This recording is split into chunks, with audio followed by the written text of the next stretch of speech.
तो स्वागत है आप सभी का। मैं हूं निश कुमार। दोस्तों, मेरे पास बहुत सारे स्टूडेंट्स के अलग अलग क्वेश्चंस आए हैं।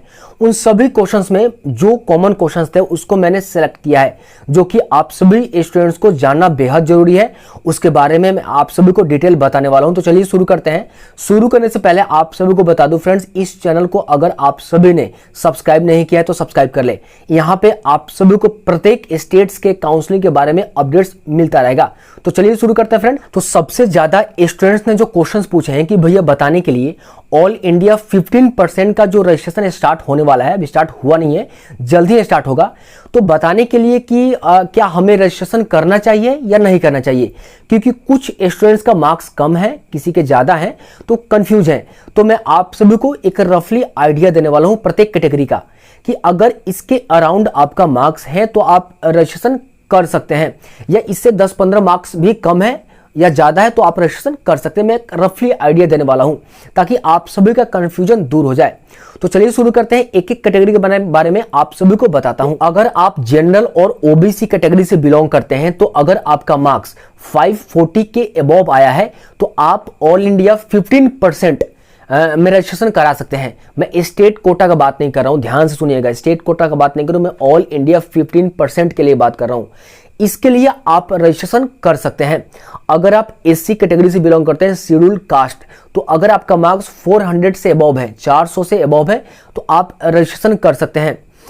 एसटी कैटेगरी से बिलोंग करते हैं और अगर आपका मार्क्स 375 से अबव है तो आप रजिस्ट्रेशन कर सकते हैं। मैं एक बात क्लियर कर दूं, ये मैं क्वालिफाइंग मार्क्स नहीं बता रहा हूं, मैं ये बता रहा हूं कि एक एक्सपेक्टेड बता रहा हूं कि बहुत सारे स्टूडेंट कंफ्यूज हैं कि मुझे रजिस्ट्रेशन करना चाहिए या रजिस्ट्रेशन नहीं करना चाहिए। तो मैं आप सभी को एक रफली आइडिया दे देता हूं ताकि आप सभी अगर इसके अराउंड मार्क्स हैं तो आप रजिस्ट्रेशन कर सकते हैं। शायद हो सकता है कट ऑफ में वेरिएशन हो और कॉलेज मिल सके बाय चांस, मतलब अगर हो सकता है कट ऑफ डाउन भी जा सकता है। अगर एक्सपेक्टेड, हम सभी एक्सपेक्ट कर रहे हैं ना, अगर एनटीए ने सीट्स बहुत ज्यादा बढ़ा दिया तो हो सकता है 15, 20, 30 मार्क्स भी कम चला जाए। तो यार, तो हम इतना डिफरेंस, तकरीबन 40-50 मार्क्स का डिफरेंस लेकर चल सकते हैं, क्योंकि यार इतना साल हमने मेहनत किया और 1000-2000 रुपए के लिए मैं रजिस्ट्रेशन ना करूं तो ये ज्यादा समझदारी वाली बात नहीं होगी।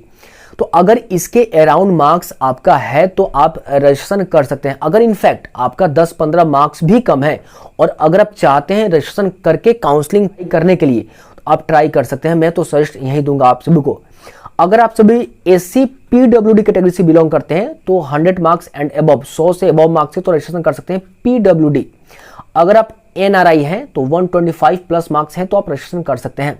तो मैंने सभी कैटेगरी के बारे में बता दिया आपको। एसटी के लिए बता दिया 375 and above, SC category 400 and above, और जनरल और ओबीसी 540 एंड अबव।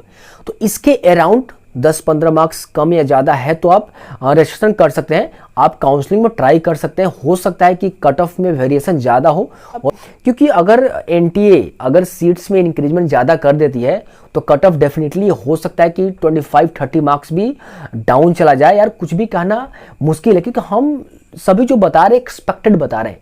अब ये ना पकड़ के बैठ जाए, जितने भी मैं बता रहा हूं या बाकी लोग जो बता रहे एक्सपेक्टेड कट ऑफ, आप ये नहीं पकड़ के बैठ जाए कि यही कट ऑफ होगा, मुझे रजिस्ट्रेशन नहीं करना चाहिए। जो मैंने बताया इसके अराउंड है तो आप रजिस्ट्रेशन बिल्कुल कर सकते हैं, या आपका इससे भी कम है और चाहते हैं करना तो आप बिल्कुल रजिस्ट्रेशन ऑल इंडिया 15% के लिए कर सकते हैं। स्टेट के लिए बात करेंगे। स्टेट में धीरे धीरे स्टार्ट कर रहा हूँ। स्टेट में भी मैं आप सभी को बताऊंगा। अगर स्टेट में तो लगभग मोस्टली मैं बताऊंगा, जिसका जनरल ओबीसी के लिए 450 एंड अबव भी हो तो रजिस्ट्रेशन कर सकते हैं। ट्राई करने में कोई ज़्यादा मतलब परेशानी ना हो, ट्राई कर सकते हैं और तैयारी साथ साथ करते रहें, ठीक है। तो मुझे आप सभी को यही बताना था और आई होप आप सभी को समझ में आ गया होगा। आपके पास कोई भी क्वेरी क्वेश्चन है तो मुझे पूछ सकते हैं, मैं उसके रिलेटेड वीडियो जरूर बना दूंगा। चैनल को लाइक, शेयर और सब्सक्राइब करें। Thanks for watching video.